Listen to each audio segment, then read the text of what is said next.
was unwilling to negotiate. I don't think he's unwilling to negotiate, but Andrea Heesiri and Bob Woodward's coming in later on. I thought Bob Woodward painted a devastating portrait of the White House's inability to negotiate with members of Congress. And we saw once again during this crisis the president unable to speak to other human beings and having to call Joe Biden in saying, fix this for me. How many times has that happened? Well, where the president at the last minute pulls back and says, you know, I can't do, Joe, go. I mean, once again, Joe Biden, it's like, I think they have Biden up at the Naval Observatory, like in glass, and they have a hammer that says, in case of budgetary emergency, break glass. And they always break the glass at the 11th hour.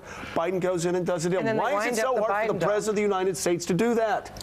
Why is it that no one has ever been invited over to the White House or to Camp David in between these crises? Why is there no sort of management of the relationship?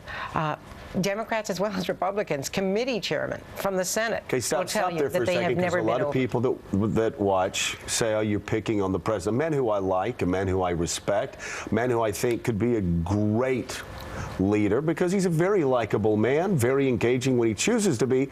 But explain, this isn't just Republicans crowing. It's Democratic committee chairman in the Senate saying he never calls us. He never talks to us.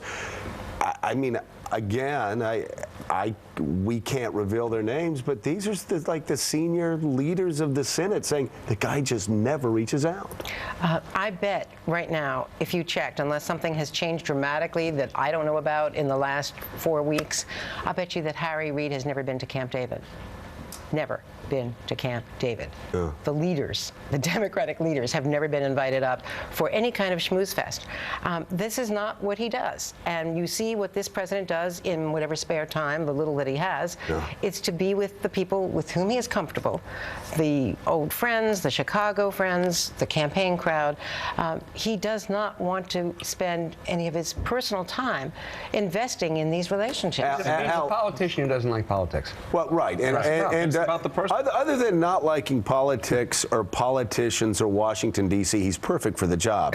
But, you know, my friend Craig Shirley always likes to say that this friendship between Ronald Reagan and Tip O'Neill was overblown. That said, they did have a personal relationship. They did talk an awful lot. And there is no way that the Social Security deal in 1983 would have gone anywhere if Ronald Reagan and Tip O'Neill didn't trust each other as men.